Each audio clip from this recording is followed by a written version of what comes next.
दुनिया के सबसे बड़े और लंबे समय से चल रहे युद्धों में से एक रूस और यूक्रेन के बीच संघर्ष अब एक अहम मोड़ पर पहुंचता दिख रहा है।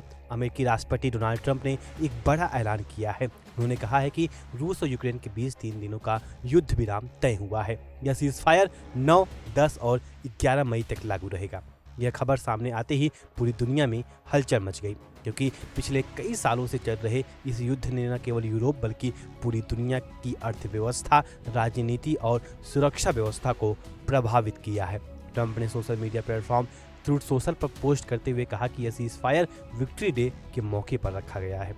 रूस में 9 मई को द्वितीय विश्व युद्ध जीत का जश्न मनाया जाता है और यूक्रेन भी इस इतिहास का अहम हिस्सा रहा है। लेकिन यह सिर्फ एक प्रतीकात्मक कदम नहीं, इस सीज़फायर के साथ कई महत्वपूर्ण शर्तें भी जुड़ी हुई हैं।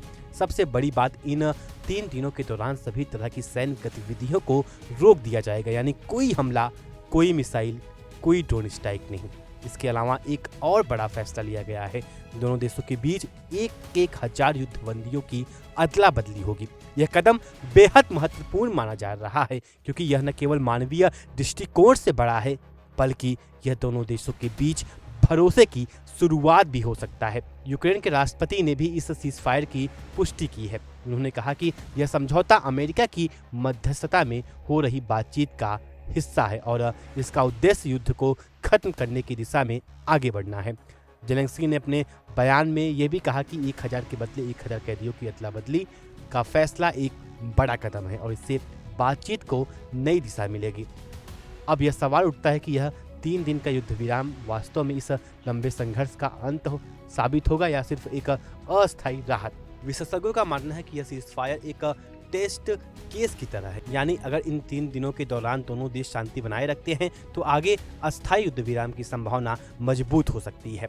लेकिन इतिहास हमें यह भी बताता है कि ऐसे कई युद्धों में अस्थायी सीज़फायर के बाद फिर से हिंसा शुरू हो जाती है। रूस और यूक्रेन के बीच ये युद्ध पिछले कई वर्षों से जारी है और इसमें लाखों लोग प्रभावित हुए हैं। हजारों सैनिक की जान गई है और करोड़ों लोग अपने घर छोड़ने को मजबूर हुए हैं। इस युद्ध का असर सिर्फ इन दोनों देशों तक सीमित नहीं रहा। वैश्विक तेल और गैस की कीमतें में उछाल, खाद्यान्न संकट, अंतर्राष्ट्रीय व्यापार में बाधाएं और वैश्विक राजनीतिक ध्रुवीकरण, इन सभी मुद्दों पर इस युद्ध का गहरा असर पड़ा है।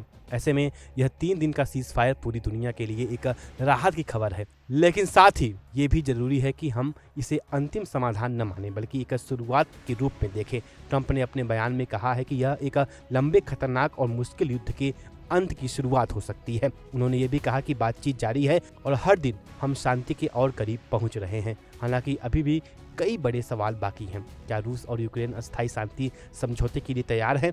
क्या दोनों देश अपनी शर्तों में समझौता करेंगे? और क्या अमेरिका की मध्यस्थता इस संघर्ष को पूरी तरह खत्म कर पाएगी? इन सवालों के जवाब आने वाले दिनों में साफ होंगे, लेकिन फिलहाल ये कहना गलत नहीं होगा कि यह 3 दिन का सीज़फायर उम्मीद की एक किरण लेकर आया है। अगर यह सफल रहता है तो न केवल रूस और यूक्रेन के लिए बल्कि पूरी दुनिया के लिए एक नई शुरुआत हो सकती है। अभी के लिए पूरी दुनिया की नज़रें इन 3 दिनों पर टिकी है। क्या यह शांति की ओर पहला कदम होगा या फिर सिर्फ एक अस्थायी विराम?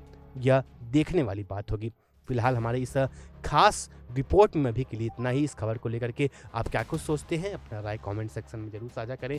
वीडियो अच्छी लगी हो तो वीडियो को लाइक करें और चैनल को सब्सक्राइब करना ना भूलें। तब तक के लिए नमस्कार।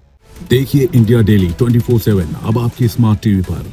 इंडिया डेली मौजूद है सभी डिजिटल प्लेटफॉर्म पर लाइव और लगातार। इंडिया डेली 24/7 हर दिन राष्ट्र को समर्पित।